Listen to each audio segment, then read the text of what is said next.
Now, I'll tell you the reason why I'm saying asset structuring is the future, and I'm being very clear about this.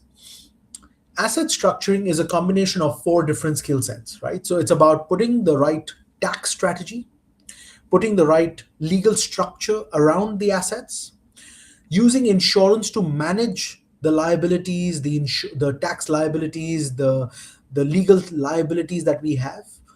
Insurance plays a very important role, and then putting what we call a legacy plan to it, which gives it that what we call continuity or what we call succession. When you put asset structuring together, it's a package of tax planning, the legal structure, insurance, a little bit of succession. When you put that together, your clients are not buying just an insurance contract, they are buying into a strategy. You see, it is easier to sell a strategy than to sell a product. So I'm going to give you two things today. All right, I want you to write down these are the two strategies when it comes to asset structuring. Only two. And I'm going to give it very simple to you. Two strategies. Die with zero. That means you're left with nothing. You die and there's nothing left in the world from your side. So you die with zero, or you build a legacy. I want you to hear this very carefully. You either die with zero or you build with legacy. So you can't do both. You have to choose one.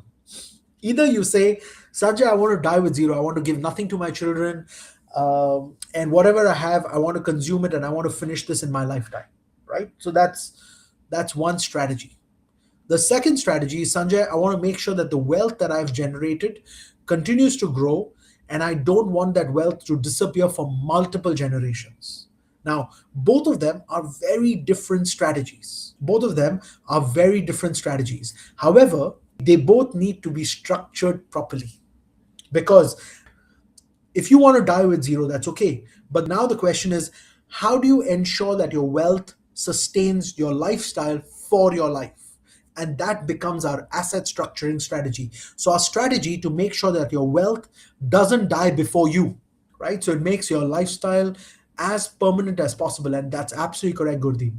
It helps your lifestyle become permanent, right? So, that also needs an asset structuring strategy. Now, if you say, Sanjay, I want my wealth to last for multiple generations, then there's another asset structuring strategy. And they're not the same, they're two different things. Now, how many of you have heard this from your clients? Sanjay, I want to die with zero. I don't want to leave anything to my kids. How many of you have heard that? And how many of you have heard exactly the opposite? Sanjay, I want to plan for multiple generations and I want it to last for three, four, five, six generations, preferably seven generations. How many of you have heard that? Well, guys, it doesn't matter what your philosophy is. Whatever your financial philosophy, that's your personal choice. I'm nobody here to tell you, please leave things for your children. That's not my job. That is your belief. That is what you believe in, and that's absolutely fine.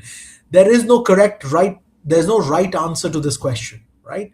You both of them are correct in their own respective mechanisms. By the way, both of them need a different structure. So, for example, my family believes in leaving a legacy. Our family is now celebrating 150 years, and we have found a way to hold on to wealth for a multiple duration. Right, we're talking about 150 years of wealth transfer.